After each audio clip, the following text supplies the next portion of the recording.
जय गणेश जय गणेश जय गणेश देवा, माता तोरे पार्वती पिता महादेवा हो। सबले पहली पूजा होते तोर गजानन, संत करे तोर सेवा। सबले पहली पूजा होते तोर गोस्वामी, संत करे तोर सेवा।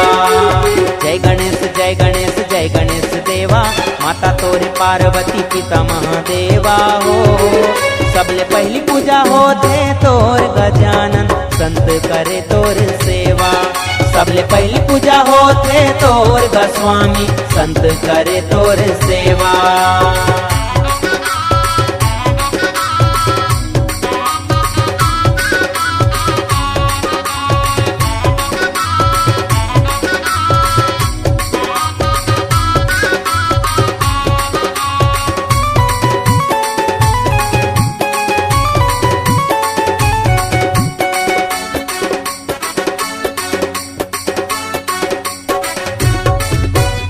एक दंत दयावंत चार भुजा धारी, गजानन चार भुजा धारी।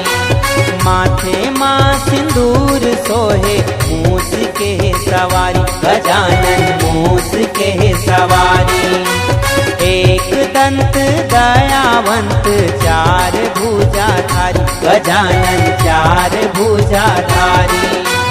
माथे माँ सिंदूर सोहे, मूस के सवारी, गजानन मूस के सवारी। पान चढ़े फूल चढ़े औ चढ़े मेवा, लडवन के भोग लगे संत करे सेवा हो। सबले पहली पूजा होते तोर गजानन, संत करे तोर सेवा। सबले पहली पूजा होते तोर गोस्वामी, संत करे तोर सेवा।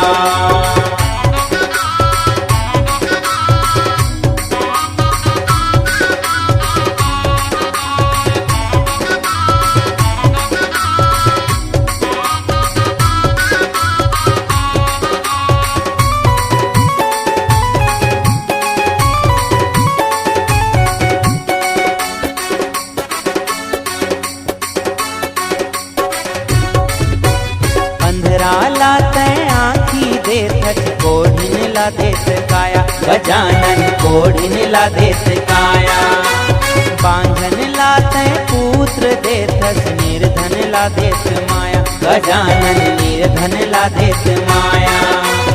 अंधरा लाते आँखी देतस, कोढ़िन ला देत काया, गजानन कोढ़िन ला देत काया।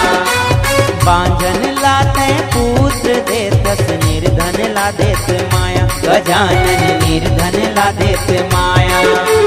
सेवक तोरे शरण आए सुफल करो सेवा, कामना ला पूरा करो गणपति देवा हो। सबले पहली पूजा होते तोर गजानन, संत करे तोर सेवा। सबले पहली पूजा होते तोर गोस्वामी, संत करे तोर सेवा।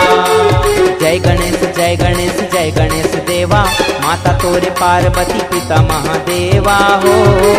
सबले पहली पूजा होते तोर गजानन, संत करे तोर सेवा।